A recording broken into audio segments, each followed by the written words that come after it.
DC का पहले trick समझ लीजिए। एक्स एक्सिस, वाई एक्सिस और जेड एक्सिस का डीसी बिहार बोर्ड में कई बार पूछ चुका है। अगर भाई एक्स एक्सिस का डीसी पूछेगा तो 100 लिखोगे। क्या लिखोगे? 100। अगर वाई एक्सिस का आपसे डीसी पूछ देगा तो देखो 100 एक्स अक्ष का हुआ है, 1 को बीच में शिफ्ट करो तो 010 हो जाएगा। और जेड एक्सिस का बोलेगा तो 1 को लास्ट में शिफ्ट कर दो, मतलब 001 हो गया। कैसे होता है यहाँ पर एक्सप्लेन करके बता रहे हैं। देखिए L equal to cos alpha, M equal to cos beta, N equal to cos gamma. DC निकालने का फॉर्मूला पता होगा आपको। अगर कोई लाइन ओरिजिन से पास करती है, एक्स अक्ष के साथ जितना एंगल बनाती है अल्फा, वाई के साथ जितना एंगल बनाती है बीटा और जेड के साथ जितना एंगल बनाती है गामा, तो L बराबर क्या होता है? L बराबर कॉस अल्फा होता है। लेकिन मेरे भाई एक्स एक्सिस का डीसी निकाल रहे हो यहाँ पे, तो एक्स एक्सिस खुद के साथ कितना एंगल बनाएगा? कोई भी लाइन या कोई भी वेक्टर खुद के साथ 0 डिग्री का एंगल बनाती है, तो यहाँ पर हो जाएगा cos 0 डिग्री। और cos 0 डिग्री का वैल्यू कितना होता है? 1 होता है। m बराबर cos बीटा होता है। m बराबर क्या होता है? cos beta.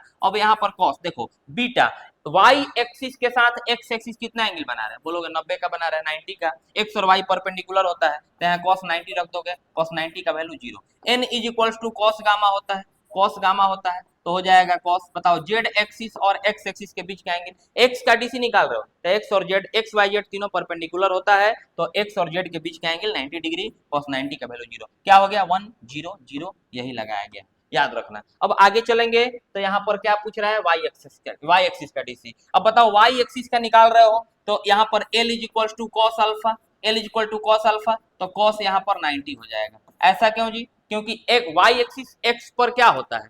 परपेंडिकुलर होता है तो cos 90 का वैल्यू कितना हो गया? 0 हो गया।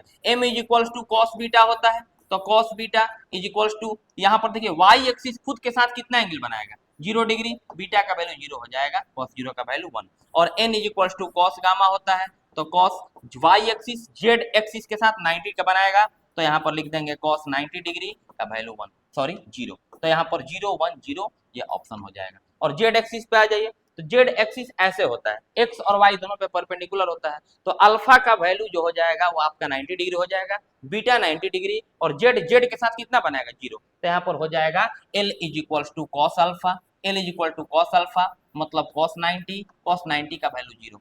M is equal to cos beta मतलब cos 90 का वैल्यू 0। और N is equal to cos gamma. और cos जेड एक्सिस खुद के साथ कितना एंगल बनाएगा? 0 डिग्री का, तो 001 याद रखना है। एक्स एक्सिस का डीसी पूछेगा 100, वाई का पूछेगा 010 और जेड का पूछेगा 001। ये आपको ऑब्जेक्टिव में काम आएगा।